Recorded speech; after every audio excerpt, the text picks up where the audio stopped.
Dan kuat kuasa-Mu, kasih-Mu sanggup membawa kami melewati pergumulan kami, masalah kami, apapun itu. Dan saat ini kami mau duduk tenang diam di hadapan-Mu. Kami mau sama-sama belajar firman-Mu.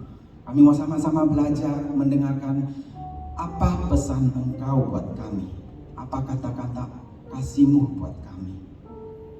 Firman-Mu yang begitu indah. Firman-Mu yang begitu menggetarkan jiwa kami.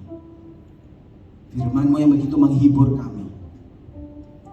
Firman-Mu yang menenangkan kami, memberi kami sukacita dan damai sejahtera.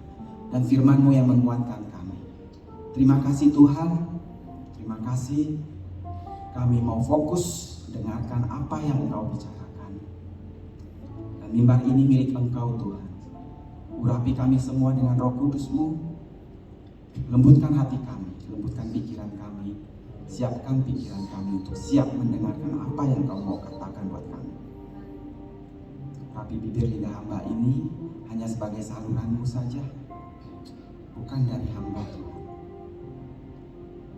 tapi hanya saluran-Mu saja. Terima kasih Tuhan, kami semua di sini siap mendengarkan firman-Mu. Kita semua katakan amin. Silakan duduk Bapak Ibu Saudara yang terkasih. Shalom, puji Tuhan.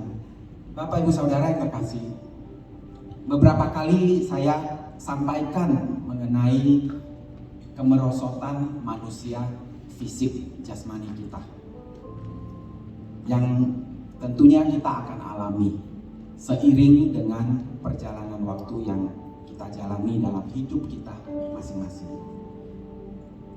Saya melihat realita ini realita yang terjadi untuk semua orang, tidak terkecuali. Saya melihat realita ini di dalam kehidupan orang tua saya sendiri. Sekitar 6-7 tahun sebelum mama saya meninggal, beliau terdiagnosis menderita penyakit Parkinson. Bapak Ibu tahu Parkinson itu penyakit syaraf ya. Jadi penyakit yang kadang getar-getar. Penyakit ini belum dapat disembuhkan secara medis. Hanya pengobatan dengan minum obat ya untuk mengurangi getarnya atau mengurangi tremornya ya, dan juga untuk menjaga kualitas hidup dari si pasien. Penyakit ini lama akan membuat penderitanya itu menjadi semakin kaku badannya dan bisa sampai tidak bisa berjalan ya, handicap, bahkan menggerakkan anggota tubuh yang lain pun mungkin agak susah juga ya. Jadi dibantu oleh suster yang kami hire untuk menjaga mama itu harus suster yang kuat. Jadi ada ibu-ibu dari Nusa Tenggara Timur ya, kita hire untuk merawat mama pada saat itu. Jadi dia harus bisa menggendong mama dari tempat tidur ke kursi roda, terus mungkin dari kursi roda ke kamar mandi, ke WC, ke toilet. Tragis Bapak Ibu Saudara, tragis. Karena saya melihat mama yang orangnya tuh sangat aktif, saat itu harus hidup dengan kondisi yang begitu merenggut keaktifannya, merenggut pergerakannya, terbatas. Hidupnya hanya sekitar kursi roda, tempat tidur, lalu kamar mandi juga. Karena obat yang dikonsumsi oleh penderita Parkinson itu bagaimana? Itu bisa memberikan satu efek, yaitu pasiennya menjadi konstipasi, yaitu susah buang air besar. Nah, jadi mama harus spend a lot of time, menghabiskan cukup banyak waktu untuk ritualnya di kamar mandi, di toilet. Sungguh tragis. Nah, sementara itu papa saya adalah seorang pria yang sangat sehat, ya sangat kuat. Di masa tuanya beliau masih aktif bersepeda. Umur 80 sekian dia masih bersepeda dari rumah ke gereja, yang nggak gitu jauh. Ya. Waktu mudanya papa itu seorang pekerja keras, ya bekerja keras, dia bekerja mengangkut barang dagangan sendiri ya, diangkut ke sampan atau perahu, kemudian diangkut ke tokonya untuk dijual. Kenapa sampan atau perahu? Karena di Kalimantan itu banyak sekali sungai ya, jadi sampan perahu itu menjadi salah satu alat transportasi di situ. Beliau bekerja keras mencari uang untuk menghidupi 5 anaknya dan juga untuk menyekolahkan semua anaknya sampai lulus kuliah. Puji Tuhan, semua anaknya disekolahkan sampai kuliah, sampai wisuda. Dan sukacitanya adalah papa mama saya bisa menghadiri wisuda kami semua. Waktu itu mereka terbang dari Pontianak ke Jakarta untuk menghadiri wisuda dan sebagainya. Papa seumur hidupnya itu bisa dikatakan jarang sakit. Bahkan seumur hidupnya hanya 1 kali masuk rumah sakit. Itu pun gara-gara ususnya itu kebelit, jadi harus dioperasi. Itu saja, operasi kecil. Sehat dan kuat. Tapi perjalanan waktu, realitas kemerosotan manusia jasmani tetap tidak dapat dihindari. Semakin tua, beliau juga sudah tidak bisa berjalan sejauh sebelum-sebelumnya ya. Dan pandangan matanya pun, pendengarannya pun sudah tidak setajam dulu lagi. Dan akhirnya sama seperti semua manusia, mau sekuat atau sesehat apapun, tetap saja papa saya juga akhirnya berpulang, Bapak Ibu Saudara. Tepat 6 bulan setelah mama berpulang. Nah, saat saya melihat mama pada saat itu terbaring di tempat tidur, ada satu waktu saya berpikir, saya takut untuk menjadi tua, Bapak Ibu Saudara. Saya takut untuk menjadi tidak berdaya. Saya seorang yang aktif juga ya. Tapi ada firman Tuhan yang menguatkan saya. 2 tahun terakhir ini, 1 tahun terakhir ini, firman Tuhan ini begitu kuat, menguatkan saya, menghibur saya. Dan saya menjadi tahu apa yang harus saya lakukan. Seiring dengan waktu yang membawa saya menjadi semakin tua. Saya sampaikan ini bukan berarti saya sudah tua banget ya Bapak Ibu Saudara. Persiapan saja. Nah, firman Tuhan itu ada di 2 Korintus 4 ayat 16. Mungkin bisa ditampilkan. 2 Korintus 4 ayat 16. Kita bacakan sama-sama Bapak Ibu Saudara. 2 Korintus 4 ayat 16. 3, 2, 1. Sebab itu kami tidak tawar hati, tapi meskipun manusia lahiriah kami semakin merosot, namun manusia batinia kami dibaharui dari sehari ke sehari. Amin. Tuhan ingatkan, tidak usah takut, tidak usah tawar hati. Walaupun realita manusia jasmani kita semakin merosot, yang penting itu adalah manusia batinia kita. Yang penting itu adalah manusia kekal dalam diri kita, yaitu jiwa dan roh kita. Itu harus semakin dibaharui dan semakin kita perindah setiap harinya. Jadi walaupun manusia fisik kita makin melemah, gak apa-apa. Asalkan manusia rohani kita itu kita semakin perkuat, kita semakin baharui, kita semakin perindah. Nah, semakin bertambah usia, secara fisik kita tidak semenarik waktu muda dulu lagi Bapak Ibu Saudara. Tidak semenarik waktu kita remaja dulu. Dulu mungkin Bapak Ibu Saudara pasti ngalamin lawan jenis banyak yang melirik ya, banyak yang melirik. Tapi sekarang kok semakin berkurang ya. Selain juga ada polisi di samping kita ya, suami istri. Kalau dilirik langsung deh, langsung diadili di rumah. Ya. Dulu kita mungkin primadona, tapi saat ini prima rasa. Yang pernah ke Bandung pasti tahu apa itu prima rasa. Prima rasa itu toko kue terkenal di Bandung. Ini saya bukan sedang promosi ya.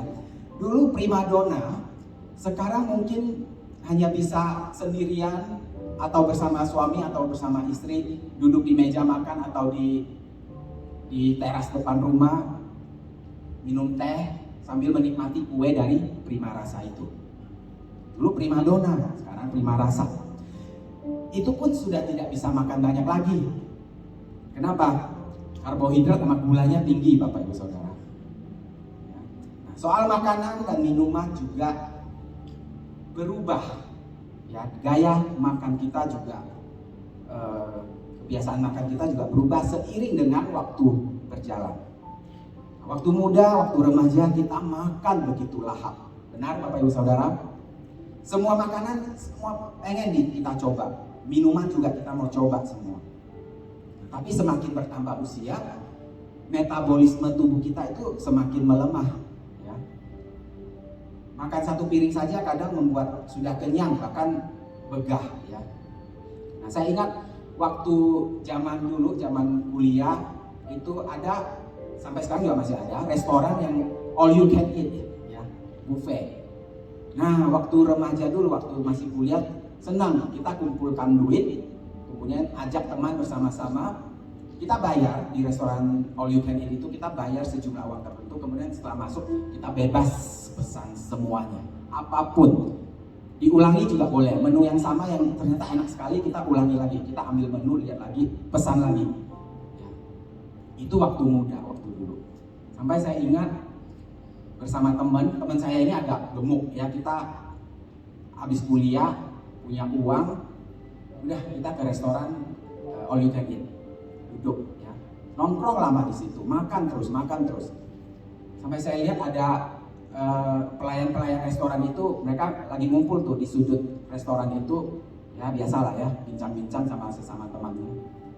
Pandangan matanya kok kayak sinis kepada meja kita. Ya. Saya rasa mereka berbisik gini loh, Bapak Ibu Saudara. Itu si gendut pegang menu lagi tuh. Siap-siap pesan lagi itu. Nah, tapi saat ini, saat semakin berumur, makan juga kadang satu piring nggak habis ya, atau sudah cepat kenyang, ngos-ngosan, habis makan juga ngos-ngosan, keringetan gitu. Tidak menarik, se-excited waktu dulu lagi. Otot mulut pun kadang rasanya lelah mengunyah ya. Apalagi kalau ditambah gigi sudah tidak lengkap lagi, Bapak Ibu Saudara. Nah, itu makin membuat hidup tidak nyaman. Tapi mau bagaimana lagi? Kita jalani itu semua. Amin. Kita jalani itu semua, dan Tuhan telah menguatkan kita dengan ayat di 2 Korintus ini. Nah, tentunya Tuhan itu punya maksud mengizinkan atau membuat rancangan perjalanan waktu yang membuat kondisi jasmani kita itu semakin merosot kualitasnya. Semakin tidak nyaman manusia fisik jasmani kita. Supaya apa, Bapak Ibu Saudara? Supaya kita fokus pada manusia batinia kita. Kita fokus pada manusia rohani kita. Tuhan ingin kita menggunakan waktu-waktu kita sekarang untuk lebih mendandani manusia batinia kita, untuk lebih mendandani jiwa dan roh kita, agar semakin indah, semakin berkilau, walaupun sudah tidak seberkilau, semakin berkilau, dan dibandingkan dulu kulit kita berkilau tentunya waktu masih muda ya, tapi sekarang yang kita buat berkilau, buat indah itu manusia batinnya kita ya. Nah, Tuhan ingin kita mempercantik karakter kita ya. Tuhan ingin kita fokus mempercantik jiwa dan roh kita. Tuhan ingin kita meningkatkan nilai manusia batinnya kita, manusia di dalam diri kita yang sifatnya kekal itu. Itu yang Tuhan ingin kita perhatikan sungguh-sungguh di balik fenomena kemerosotan manusia jasmani kita. Fokuskan benar-benar. Ada amin, Bapak Ibu Saudara? Amin. Lalu ada satu lagi yang menjadi kecenderungan dari semakin bertambahnya usia. Selain kemerosotan jasmani, ada satu hal lagi, Bapak Ibu Saudara, yang juga semakin direnggut oleh sang waktu. Apa itu, Bapak Ibu Saudara? Ada satu hal lagi yang semakin bertambahnya usia kita, semakin perjalanan waktu itu berjalan, ada satu hal lagi yang direnggut oleh waktu. Satu hal itu adalah semakin bertambahnya usia kita, lingkaran pertemanan kita pun semakin sempit, semakin kecil. Dulu kita bisa punya banyak teman, ya, waktu sekolah, SD, SMP, SMA, kuliah, atau mungkin kolega-kolega teman kerja kita punya banyak teman. Nongkrong sana, nongkrong sini, ya. Janji ngumpul, janji ngopi, janji makan siang, janji makan malam, pergi traveling, jalan-jalan bersama-sama. Kita nikmati kebersamaan kita dengan teman-teman kita yang banyak itu. Tapi seiring waktu, satu persatu itu seakan menghilang, entah kemana. Ada yang pindah keluar kota, ada yang sibuk dengan karirnya, ada yang sibuk dengan rumah tangganya, sibuk dengan keluarganya, sibuk dengan anak-anak. Bahkan ada juga yang sudah berpulang malah. Hilang teman kita satu persatu. Tersisa di hari-hari hidup kita beberapa teman saja. Dan kadang mungkin kita hanya ditemani oleh istri atau suami dan anak-anak. Anak-anak pun semakin besar, kemudian mereka pasti akan pindah keluar juga, berumah tangga, fokus, sibuk dengan kehidupan pekerjaannya, bisnisnya, dan tentunya sibuk juga dengan keluarganya masing-masing. Dan akhirnya kita pun berpisah, ya, sama mereka. Nah, lingkaran pertemanan kita yang semakin kecil, semakin sempit, itu tentunya menyisakan kita teman-teman atau sahabat yang benar-benar dekat dengan kita. Saya katakan ini sebagai teman atau sahabat yang berkualitas, Bapak Ibu Saudara. Dan kita harus bersyukur dengan adanya mereka. Kenapa mereka saya sebut berkualitas? Karena mereka istilahnya sudah mengalami seleksi waktu. Dan tersisalah mereka sebagai teman atau sahabat kita yang terbaik. Walaupun jumlahnya tidak banyak, mungkin cuma 3, mungkin cuma 2, mungkin cuma 1. Nah, tentunya Tuhan juga punya maksud di balik fenomena ini, ya. Realita bahwa pertemanan kita semakin kecil dan sempit seiring dengan bertambahnya usia atau bertambah tuanya kita. Tuhan punya maksud di balik. Tidak lain tidak bukan, Bapak Ibu Saudara, Tuhan ingin kita sekarang lebih membangun persahabatan dengan Dia lebih dekat lagi, lebih akrab lagi. Bayangkan kalau kita masih punya banyak teman, ya. Waktu kita pasti lumayan tersita untuk bersama-sama dengan mereka, untuk menjaga pertemanan kita, ya. Hari ini mungkin janji ketemu teman A, besok janji ketemu teman B, lusa ketemu teman C, dan seterusnya sampai teman Z. Punya banyak teman, ada 26 teman misalnya, seperti jumlah abjad. Nah, bagaimana kita bisa fokus waktu untuk punya hubungan dengan Tuhan lebih lagi di masa sekarang ini, kalau kita sibuk dengan teman-teman kita? Tambah lagi kan kita harus sibuk bekerja juga, ya Bapak Ibu Saudara. Sibuk juga dengan keluarga, anak-anak kita juga. Nah, kalau teman kita cuma 2 atau 3 orang saja, sudah pasti waktu yang diperlukan untuk mereka tidak sebanyak kalau kita punya teman banyak, ya. Waktu kita tidak akan terlalu banyak tersita untuk hang out atau berfellowship dengan mereka. Nah, ini yang Tuhan maksudkan, Bapak Ibu Saudara. Kita manfaatkan kondisi kita itu, manfaatkan waktu kita itu untuk membangun persahabatan dengan Dia, dengan lebih akrab, dengan lebih dekat, dengan lebih mendalam, dengan lebih intensif, dan dengan lebih berkualitas bersahabat dengan Tuhan. Nah, hubungan kita dengan Allah itu sebenarnya memiliki banyak aspek, ya.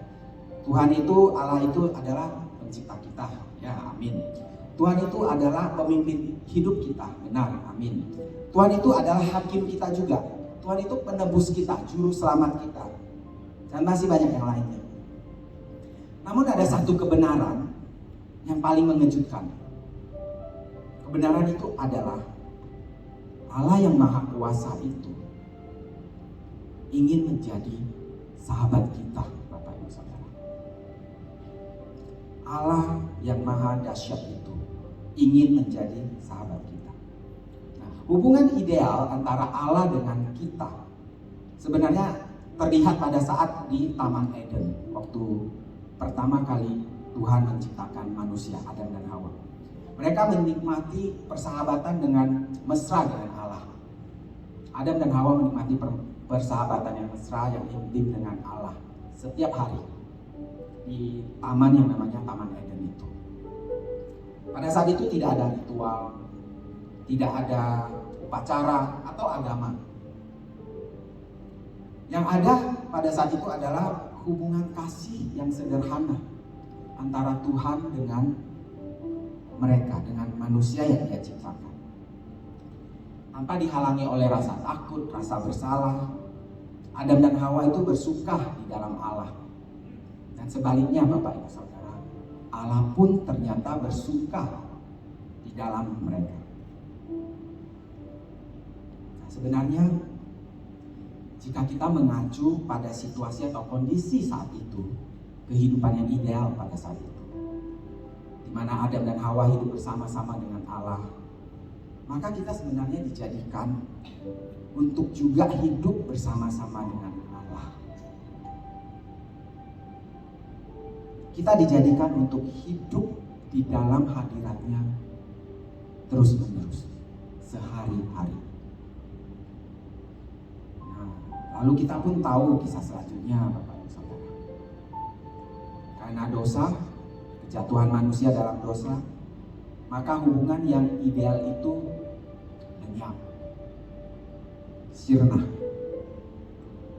Tercatat hanya beberapa orang saja di zaman dahulu, zaman Perjanjian Lama, yang mendapatkan hak istimewa untuk bersahabat dengan Allah. Siapa mereka? Ada Abraham, ada Musa. Itu mereka disebut sebagai sahabat-sahabat Allah. Lalu ada Daud. Daud itu disebut seorang yang berkenan di hati Allah. Lalu ada Ayub, Henok, dan Nuh. Bapak Ibu pasti tahu kisahnya ya. Mereka memiliki persahabatan yang mesra dengan Allah. Nah, tetapi umumnya yang lebih banyak terjadi atau mewarnai manusia-manusia di zaman dulu di Perjanjian Lama itu adalah hubungan yang takut akan Allah, bukan persahabatan. Bukan persahabatan dengan Allah. Hal itu umum terjadi di Perjanjian Lama. Lalu Yesus pun mengubah semua itu. Dia membayar dosa kita di atas kayu salib. Tabir di bait Allah itu robek pada saat penyaliban itu terjadi. Tabir itu melambangkan pemisahan antara Allah dengan manusia. Di bait suci ada namanya ruang maha kudus dan pelataran ya. Jadi terpisah. Pada saat terjadi penyaliban itu, pada saat Yesus sudah membayar dosa kita, hubungan kita dengan Allah kembali menjadi tersedia lagi. Jalan masuk kepada Allah yang kudus itu tersedia lagi, Bapak Ibu Saudara. Nah, tidak seperti waktu itu imam-imam di Perjanjian Lama, kalau mereka mau ketemu menghadap Tuhan, itu persiapannya begitu ribet, berjam-jam. Itu bisa dibaca di kitab-kitab awal di Perjanjian Lama.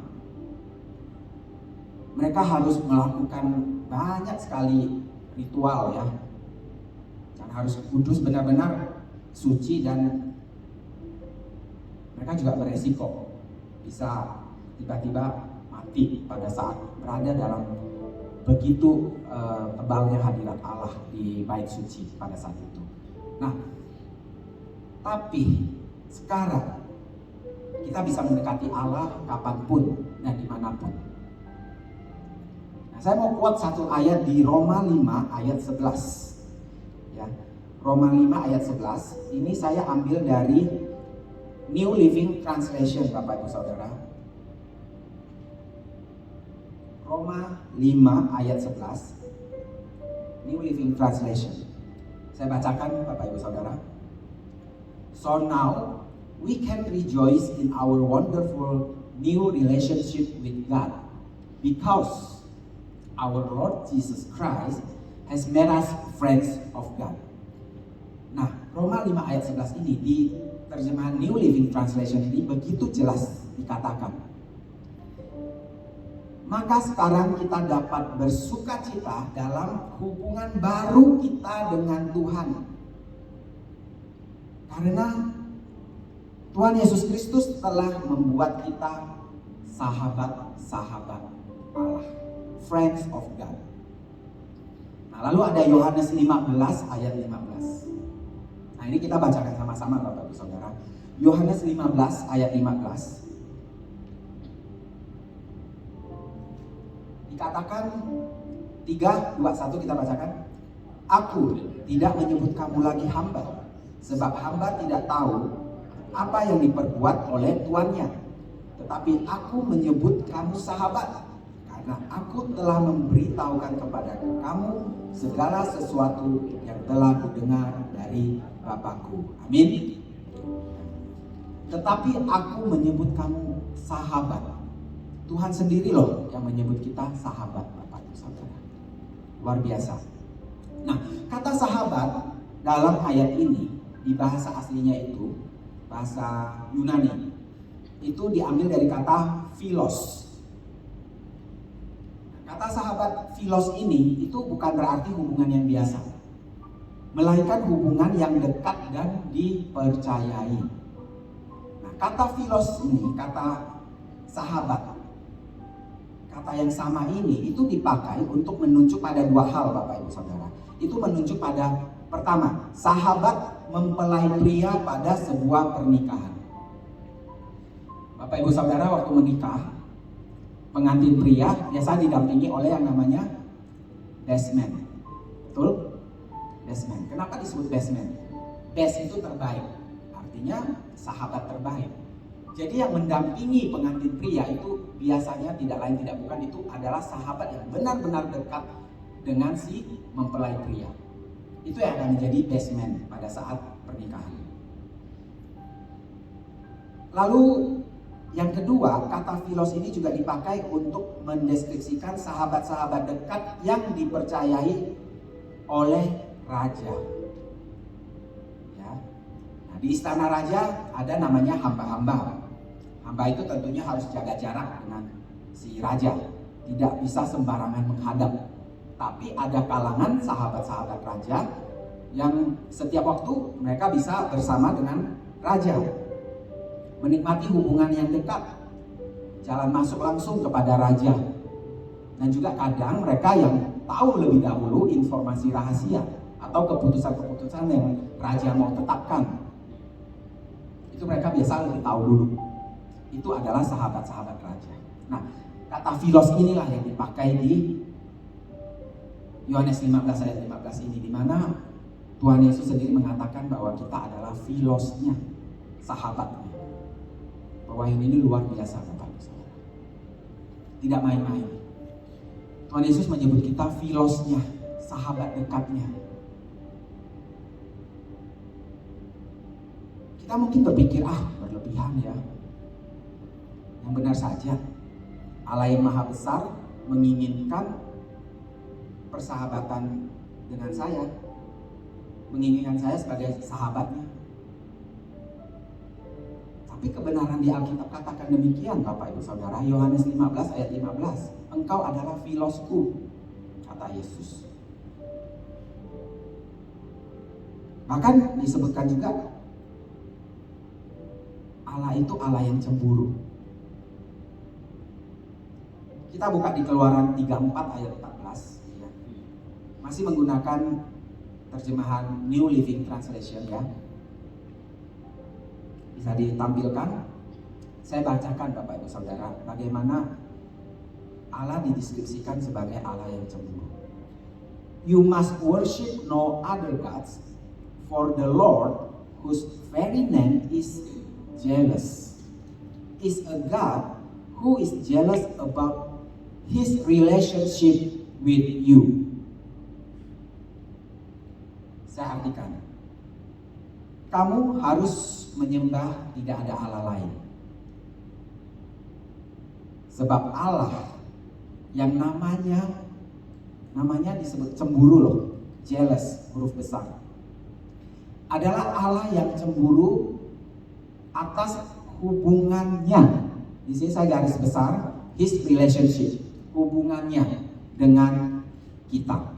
His relationship with you, dengan Bapak Ibu Saudara dan dengan saya juga. Allah yang cemburu dengan hubungannya dengan kita. Nah, mengenal dan mengasihi Allah sampai sedekat ini sebagai sahabat dekatnya atau filosnya itu suatu hak istimewa terbesar buat kita, Bapak Ibu Saudara. Tapi sebaliknya, dikenal dan dikasihi bagi Allah, ya, pihak sahabat yang satu lagi, sahabat antara Allah dengan kita, buat kita itu hak istimewa pasti, ya. Siapalah kita, ya. Tapi bagi Allah, pihak yang satunya, dikenal dan dikasihi oleh manusia itu merupakan kesenangan terbesar Allah. Wow. Benar dikatakan demikian Bapak Ibu Saudara? Apa benar Allah dikenal dan dikasihi oleh manusia dan hal itu menjadi kesenangan terbesar baginya? Nah, saya ajak kita buka di Yeremia 9 ayat 24. Nah, ini kita bacakan sama-sama, ya. Yeremia 9 ayat 24. Bukti bahwa Allah itu senang loh dengan hubungan persahabatan dengan kita. Bisa dikenal, dikasihi oleh kita, manusia-manusia ciptaannya. Yeremia 9 ayat 24. Kita baca sama-sama Bapak Ibu Saudara. 3, 2, 1. Tetapi siapa yang mau bermegah, baiklah bermegah karena yang berikut, bahwa ia memahami dan mengenal aku, bahwa akulah Tuhan yang menunjukkan kasih setia, keadilan dan kebenaran di bumi. Sungguh semua itu kusukai. Demikianlah firman Tuhan. Amin. Puji Tuhan. Dikatakan dipahami, dikenal oleh manusia, dan Allah bisa menunjukkan kasih setia, keadilan, kebenaran di bumi itu hal yang disukai. Semuanya itu dikatakan ini. Semuanya itu kusukai. Itu digaris bawahi. Semuanya itu kusukai. Demikian firman Tuhan. Kita filosnya Bapak Ibu Saudara. Sahabat dekat. Sahabat dekat mempelai pria. Sahabat dekat raja. Nah, saya mau ajak Bapak Ibu Saudara lihat dua tokoh di Alkitab di Perjanjian Lama yang dikatakan mereka hidup bergaul dengan Allah. Yang pertama Henok. Kejadian 5 ayat 22. Dikatakan Henok itu hidup bergaul dengan Allah selama 300 tahun lagi dan sebagainya dan sebagainya. Kemudian Kejadian 6 ayat 9. Nabi Nuh. Ya, Nabi Nuh. Dikatakan di sini Nuh adalah seorang yang benar dan tidak bercelah di antara orang-orang sejamannya. Dan Nuh itu hidup bergaul dengan Allah. Nah, apa persamaan Kejadian 5 dan Kejadian 6 tadi, ayat tadi? Apa persamaan antara Henok dengan Nuh? Di dua ayat ini kalau kita perhatikan baik-baik, ada kata yang sama, yaitu bergaul. Bergaul dengan Allah. Nah, bergaul ini saya cek di terjemahan Inggrisnya itu menggunakan kata walk, berjalan, walk, berjalan, walk, bergaul. Itu di terjemahan bahasa Inggrisnya itu digunakan walk. Jadi Henok and Nuh walk with God. Henok dan Nuh itu berjalan bersama Allah. Di terjemahan Indonesianya, Henok dan Nuh bergaul dengan Allah. Nah, kata bergaul itu konotasinya pasti sesuatu yang sifatnya santai. Benar Bapak Ibu Saudara? Kita bergaul dengan teman kita bergaul dengan anak-anak kita, berteman. Kondisi itu kondisi yang santai dan rileks, tidak terburu-buru. Kita beri waktu, kita beri tenaga, kita beri atensi, perhatian, pendengaran kita juga pada saat kita bergaul dengan sahabat-sahabat kita. Pada saat kita berbincang-bincang, berjalan bersama sahabat kita. Bayangkan Bapak Ibu Saudara berjalan bersama sahabat Bapak Ibu Saudara. Dalam perjalanan itu pasti bercakap-cakap, betul? Nah, sahabat yang baik itu harus memberikan perhatian, pendengarannya. Tidak sibuk, mungkin main handphone lah, tidak dengar dengan baik. Ya. Nah, sebagai seorang sahabat yang baik, kita harus beri waktu, tenaga, atensi, perhatian, pendengaran kita pada saat kita berjalan bersama-sama dengan teman kita itu, bergaul dengan ini. Mungkin teman kita lagi mau curhat, dia lagi ada masalah, ya. Dan kita sebagai sahabatnya dipercaya untuk mendengar curhatannya. Dan kita berikan pendengaran kita. Nah, berteman, bersahabat itu butuh tenaga, butuh waktu, tidak bisa terburu-buru. Pengkhotbah katakan jangan terburu-buru. Ya, di Amsal juga, kalau Bapak Ibu baca, Salomo juga mengingatkan keturunannya untuk tidak tergesa-gesa, tidak terburu-buru. Tapi kita manusia yang sudah hidup di zaman yang sekarang, segala sesuatunya sifatnya instan, maunya cepat, ya. Jadi alhasil kita kadang duduk diam untuk beberapa menit saja tanpa melakukan apa-apa, rasanya berat, ya. Atau duduk berjalan bersama teman-temannya, ceritanya panjang, ya, setengah jam ada, kita udah gak sabar, ya, kita udah gak sabar. Tapi Alkitab katakan apa? Pengkhotbah, Amsal, semua katakan jangan terburu-buru. Lalu hukum terutama itu apa? Kasih. Nah, kalau kita baca di 1 Korintus 13, hal pertama yang mendeskripsikan kata kasih itu apa? Siapa yang tahu? Kasih itu sabar. Nah, kalau namanya sabar udah pasti tidak terburu-buru. Ya. Kita sabar, tidak tergesa-gesa, meluangkan waktu untuk sahabat kita, meluangkan waktu untuk istri kita, suami kita, anak-anak kita, bermain, bergaul bersama mereka, berjalan bersama dengan mereka. Begitu juga dengan Tuhan. Tuhan sudah katakan kita sahabatnya. Kita berjalan bersama Dia, tidak tergesa-gesa. Kita nikmati perjalanan hidup kita bersama Dia. Kita berjalan bersama Dia setiap hari. Ambil waktu, fokus untuk menjalin hubungan persahabatan dengan lebih mendalam lagi, dengan lebih akrab lagi dengan Tuhan kita. Dan itu menyenangkan Dia. Ya. Aku percaya kepadamu. Kita nyanyikan sama-sama. Walau ku tak mengerti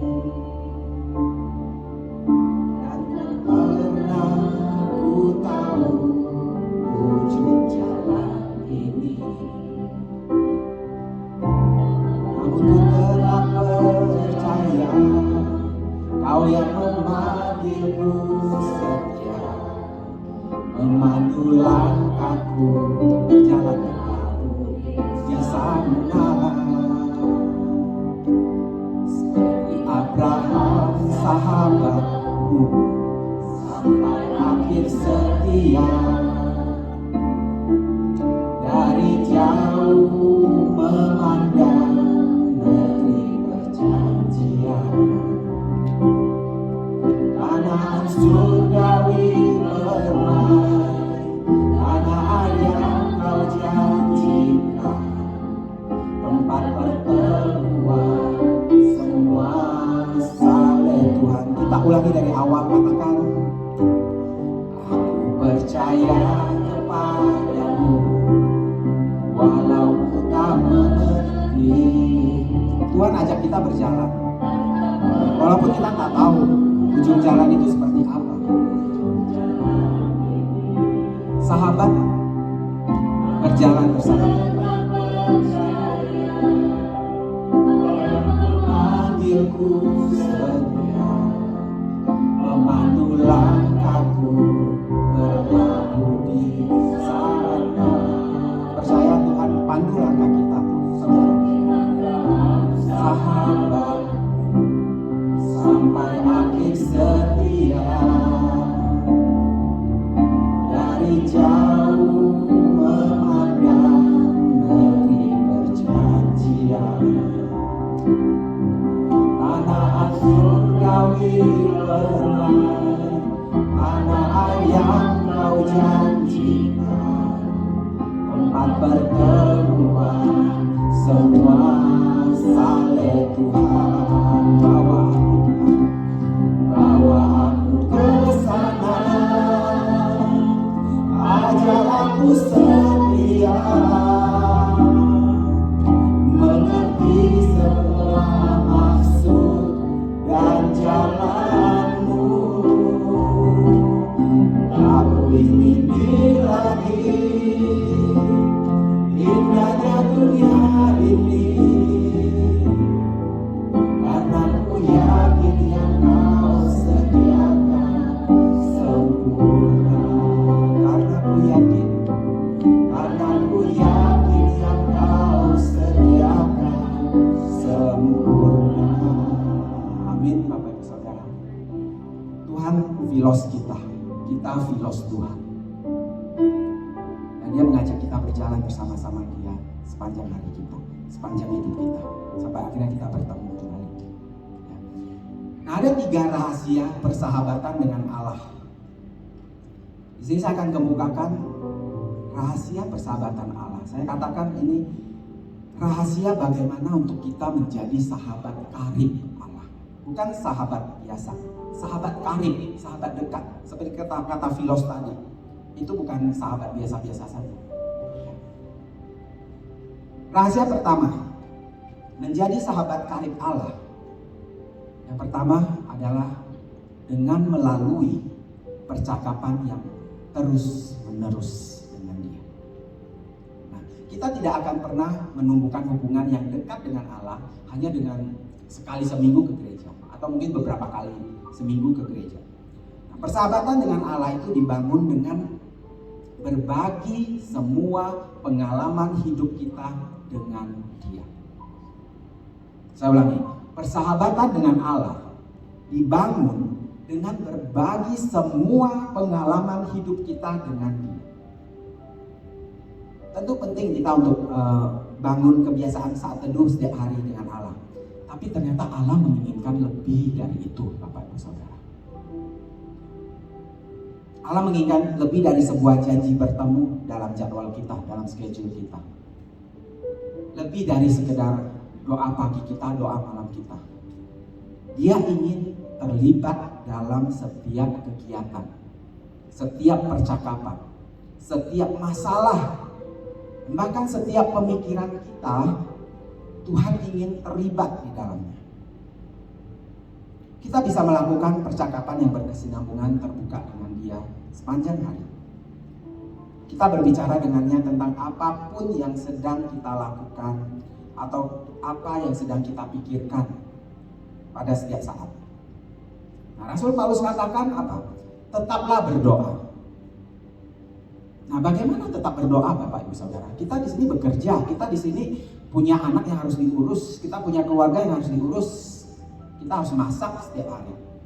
Bagaimana supaya tetap berdoa? 1 Tesalonika 5 ayat 17 katakan jelas, tetaplah berdoa. Nah, tetaplah berdoa itu berarti bercakap-cakap dengan Allah sementara kita sedang berbelanja, sementara kita sedang menjaga toko, sementara kita sedang mengendarai kendaraan kita, sementara kita sedang bekerja, atau kita sedang melakukan kegiatan-kegiatan rutin kita lainnya. Kita bercakap-cakap dengan Allah. Nah, adalah satu kesalahan pengertian yang biasa timbul, bahwa menggunakan waktu bersama Allah itu biasanya harus berada sendirian dengan Allah. Itu benar ya Bapak Ibu. Kita tetap harus punya waktu sendirian dengan Allah kita. Waktu yang eksklusif, tenang, tidak diganggu. Setengah jam, 1 jam, pagi, malam. Nah, tentu itu juga diteladani oleh Yesus ya. Pada saat dia sudah selesai melayani, dia menyingkir ke bukit untuk berdoa, bersaat teduh dengan Bapa. Nah, tapi itu hanya sebagian dari jam-jam bangun kita saja. Sebenarnya segala sesuatu yang kita lakukan itu bisa merupakan tindakan menggunakan waktu bersama Allah jika Allah diajak untuk mengambil bagian di dalamnya dan kita tetap sadar akan kehadirannya. Saya ulangi Bapak Saudara pelan-pelan ya. Sebenarnya segala sesuatu yang kita lakukan bisa merupakan tindakan menggunakan waktu bersama Allah jika Allah diajak untuk mengambil bagian di dalamnya dan kita tetap sadar akan kehadirannya. Kalau Allah kita ajak untuk turut bersama-sama mengambil bagian dalam kegiatan kita sehari-hari, inilah yang kadang kita sering dengar, agar kita melakukan sesuatu yang harus bisa dinikmati oleh Allah, dan kita tidak boleh melakukan, tidak sepantasnya kita melakukan hal-hal yang tidak dinikmati oleh Tuhan kita, hal-hal yang tidak disukai oleh Allah kita. Suami istri, suami suka makan durian, istri benci namanya durian, baunya aja bikin enek. Nah, seorang suami yang sangat mengasihi istrinya, setelah tinggal bersama-sama, itu dia bisa saja tidak akan makan durian lagi, Bapak Ibu Saudara. Kenapa? Karena dia tahu istrinya tidak suka, bukan tidak suka, benci sama durian, baunya yang gak enak. Itu suami yang luar biasa. Istri dan suami, istri suka makan pete, suami nggak suka, aduh baunya ampun. Belum lagi kalau di toilet ya. Nah, istri yang baik bagaimana? Istri yang baik memutuskan karena dia tahu suaminya tidak menikmati pete itu, tidak suka pete itu. Akhirnya istrinya udah tidak mau makan pete lagi, dia ganti menjadi makan jengkol. No, istrinya tidak mau makan lagi pete atau jengkol karena dia tahu suaminya tidak nikmati itu. Itulah yang namanya cinta, Bapak Ibu Saudara. Itu namanya pengorbanan. Ada Bapak Ibu yang melakukan hal ini? Ya. Begitu juga cinta kita sama Tuhan. Kita tahu menyimpan kepahitan, amarah, egois, apalagi gosip, bicarain kelemahan orang, berbohong, lihat gambar porno misalnya. Kita tahu itu tidak disukai Tuhan. Tapi daging kita menikmatinya, kita suka ya. Seperti tadi suami suka makan durian, istri suka makan pete, suka. Daging kita suka. Tapi karena kita cinta sama Tuhan, kita tahu Tuhan tidak menikmati, bahkan Tuhan jijik dengan itu. Karena cinta, kita tidak lakukan itu lagi. Amin. Karena cinta, karena pengorbanan. Namanya cinta itu harus ada pengorbanan, Bapak Ibu Saudara. Karena cinta kita tidak lakukan itu lagi. Karena itu tidak dinikmati oleh sahabat kita. Waktu kita berjalan-jalan dengan sahabat kita, ya, sahabat kita tahu dia tidak suka panas, ya, suka gerah.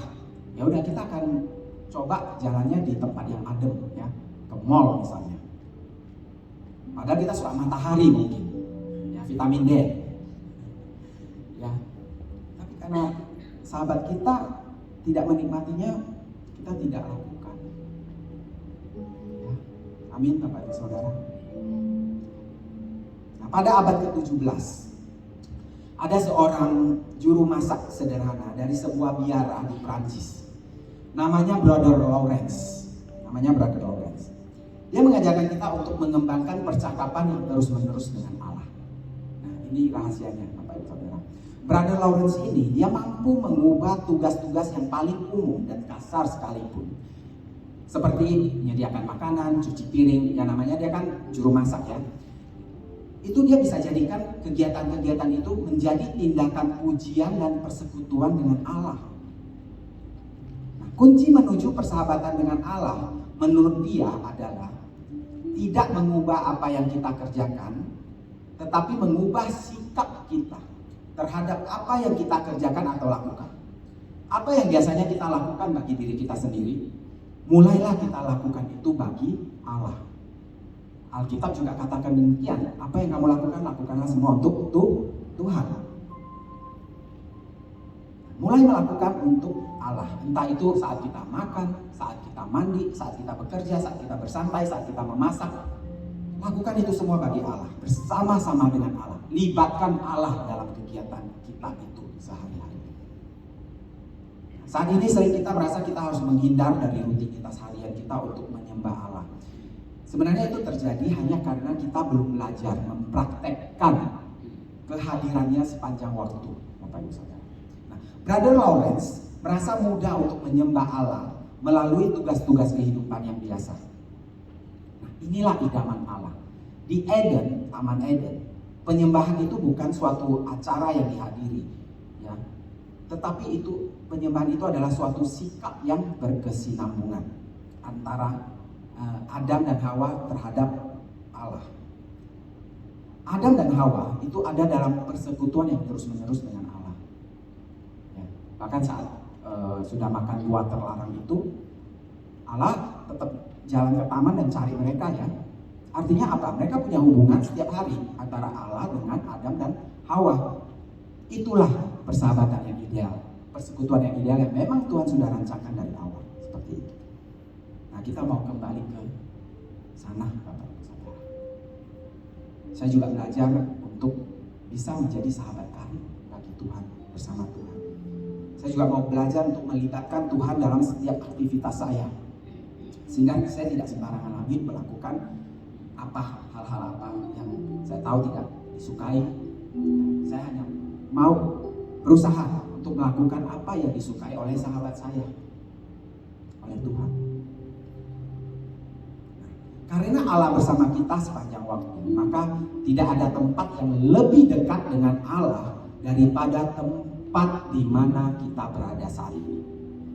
Tidak ada tempat yang lebih dekat dengan Allah daripada tempat kita berada saat ini, atau mungkin tempat saat kita nanti pulang dari gereja ini, atau tempat kita bekerja besok. Tidak ada tempat yang lebih dekat dari itu. Karena apa? Allah bersama-sama dengan kita, Immanuel. Ya.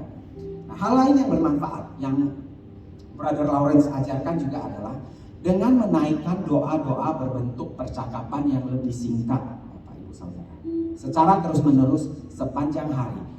Bukannya berupaya menaikkan doa yang panjang lebar, ya, kompleks, ya, waktu yang lama dan sebagainya.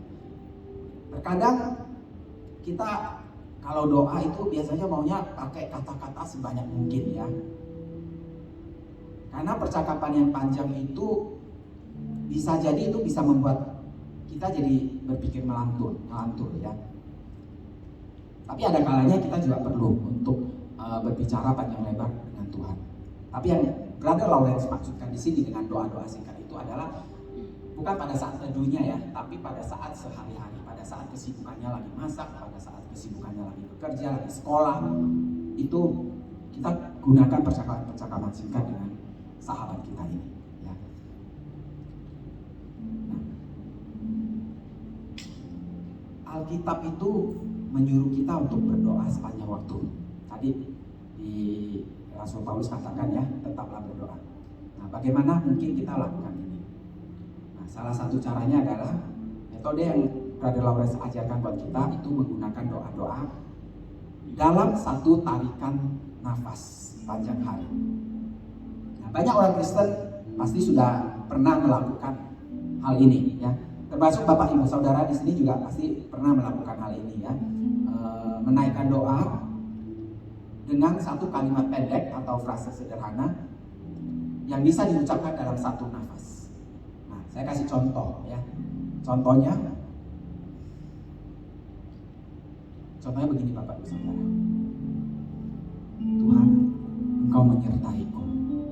Satu nafas. Kemudian, Tuhan, aku menerima anugerah-Mu. Lalu waktu kita katakan lagi, Tuhan, aku bergantung padamu. Ini contohnya ya. Nanti dalam perjalanan Bapak Ibu Saudara bisa buat sendiri masing-masing pribadi bersama sahabat kita ya. Aku ingin mengenal-Mu Tuhan lebih dalam lagi. Aku milik-Mu Tuhan. Lalu saat kita tadi sedang bergumul dengan pekerjaan yang ribet, yang masalah yang begitu kompleks ya dalam kehidupan kita ambil nafas ya, dan kita katakan, tolong aku percaya padamu Tuhan. Engkau akan berikan yang terbaik buat saya. Kita juga bisa menggunakan frase singkat dari Alkitab. Nah, ada contohnya juga di Alkitab. Doa-doa singkat ya. Bagiku hidup adalah Kristus. Lalu saat kita merasa sendiri atau kita sedang mumet ya, kita katakan doa singkat ini. Tuhan, Engkau tidak akan pernah meninggalkanku. Lalu saat kita menghadapi jalan buntu, ini udah gak ada jalan lagi, solusinya bagaimana kita juga gak tahu atas masalah kita. Tapi kita percaya kita punya Allah yang hebat, yang luar biasa, yang berkuasa. Dan kita punya Allah itu sahabat kita. Sahabat yang baik itu apa? Menolong sahabatnya. Dan kita bisa naikkan doa singkat ini. Singkat saja. Tuhan, Kaulah Allahku. Ya, sesederhana itu Bapak Ibu Saudara. Ini membuat kita bisa menjalin persahabatan yang lebih akrab dengan Allah kita. Ini rahasia pertama. Nah, kita harus berlatih untuk mengucapkan doa-doa singkat ini sepanjang hari kita. Mengingat Tuhan dalam setiap kegiatan kita, rutinitas kita. Nah, kadang kita mungkin perlu alat bantu, nggak apa-apa, untuk mengingatkan kita bahwa Allah itu bersama dengan kita loh. Kita bait sucinya. Alat bantu itu bisa apa? Misalnya ada yang taruh catatan-catatan kecil di meja kerjanya ada. Atau mungkin pakai kalung salib ya, mengingatkan kita pada Allah kita selalu bersama dengan kita ya. Saat kita mau melakukan hal yang gak berkenan, kita ingat, oh Allah bersama saya loh, saya gak boleh main-main. Sahabat saya gak suka kalau saya lakukan itu ya. Nah, masih ada 2 poin lagi rahasia persahabatan yang karib dengan Allah. Nah, ini karena waktu mungkin akan saya sampaikan di khotbah berikutnya Bapak Ibu Saudara. Amin. Mari kita bangkit berdiri.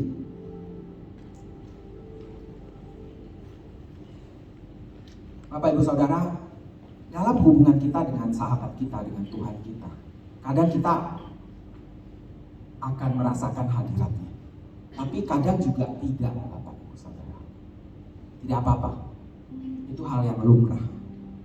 Nah, kita terus hidup dalam upaya kesadaran penuh akan hadirnya, terlepas dari kita merasakannya atau tidak. Nah, yang menjadi sasaran kita itu bukanlah perasaan kita, ya, bukan perasaan oh saya merasa Allah dekat nih, saya merasa ada hadiratnya nih, saya merasa enggak nih, ya, saya merasa Allah jauh. No, yang menjadi sasaran kita bukan perasaan kita. Yang menjadi sasaran kita adalah suatu kesadaran yang terus menerus akan kenyataan bahwa Allah selalu ada. Amin. Amin. Nah, inilah yang disebut dengan gaya hidup penyembahan. Ya, kita naikkan lagi lagu ini. Kita nyatakan percaya kita pada sahabat filos kita ini. Dan kita mau komitmen untuk hidup dalam persahabatan yang lebih akrab dengan Allah kita. Karena dia terlebih dahulu menyebut kita filosnya, sahabat dekatnya, sahabat karibnya. Kurang apa lagi itu Bapak Ibu Saudara? Katakan, percaya kepadamu walau ku tak mengerti, dan tak pernah ku tahu ujung jalan ini. Namun ku tetap percaya Kau yang memanggilku setia, memandu langkahku berlaku di sana. Abraham sahabat sampai akhir setia,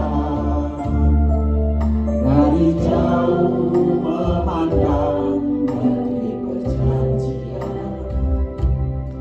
Tanah surgawi permai, tanah air yang Kau janjikan, tempat pertemuan semua saleh Tuhan. Bawa aku ke sana, ajar aku setia, mengerti semua maksud dan jalanmu. Aku ingin lagi indahnya dunia ini, karena ku yakin yang Kau sediakan sempurna. Bawa aku ke sana, ajar aku setia, mengerti semua maksud dan jalanmu. Aku ingin lagi indahnya dunia ini, karena ku yakin yang Kau sediakan sempurna. Bawa aku ke sana, ajar aku setia, mengerti semua maksud dan jalanmu. Aku ingin lagi indahnya dunia ini, karena ku tahu yang Kau sediakan sempurna. Karena ku yakin yang Kau sediakan sempurna. Karena ku yakin yang Kau sediakan sempurna. Mari Bapak Ibu Saudara, kita ambil waktu pribadi kita dengan sahabat kita, Tuhan. Katakan isi hati kita, eksklusif, istimewa, satu persatu dengan sahabat kita, filos kita, Tuhan Yesus Kristus Allah Bapa kita. Sampaikan doa-doa Bapak Ibu Saudara kepada sahabat kita. Sahabat dekat kita ini gak main-main. Dia Allah segala Allah. Dia Allah pencipta segala semesta. Dia Allah yang berkuasa. Sampaikan permasalahan Bapak Ibu Saudara, mungkin pergumulan Bapak Ibu Saudara kepada sahabat dekat kita. Nyatakan apa keinginan Bapak Ibu Saudara, kebutuhan Bapak Ibu Saudara kepada sahabat kita, sahabat akrab kita. Apa saja kerinduan Bapak Ibu Saudara.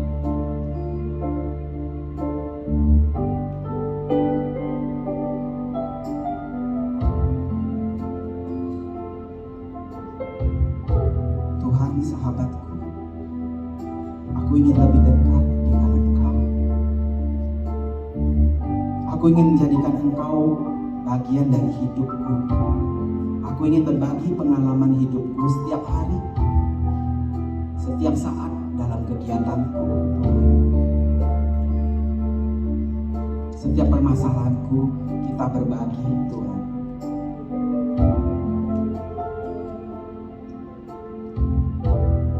Aku mau melakukan apa yang Kau sukai, dan aku tidaklah melakukan lagi apa yang Kau tidak sukai, Kau tidak nikmati. Karena itulah sahabat sejati. Saat ini prioritas kami hanyalah satu, kesenangan-Mu. Prioritas kami adalah kesenangan-Mu. Your pleasure is our priority. Tiada yang lain, Tuhan. Terima kasih untuk telah menjadikan kami sahabat-sahabat dekat-Mu. Terima kasih hari ini kami sudah belajar rahasia untuk lebih mendekat padamu. Rahasia yang Abraham, Musa, Henok, Nuh, Daud, Ayub miliki, sehingga mereka disebut sahabat-sahabat sejati. Di pertemuan berikutnya nanti kami akan belajar lagi dua rahasia lain bagi kami lebih mengembangkan lagi persahabatan yang akrab dengan Tuhan. Terima kasih Tuhan, berkati jemaat-Mu yang telah datang hari ini. Bukan kebetulan kami hadir di sini. Ada jawaban-jawaban doa. Ada kesembuhan bagi yang sakit.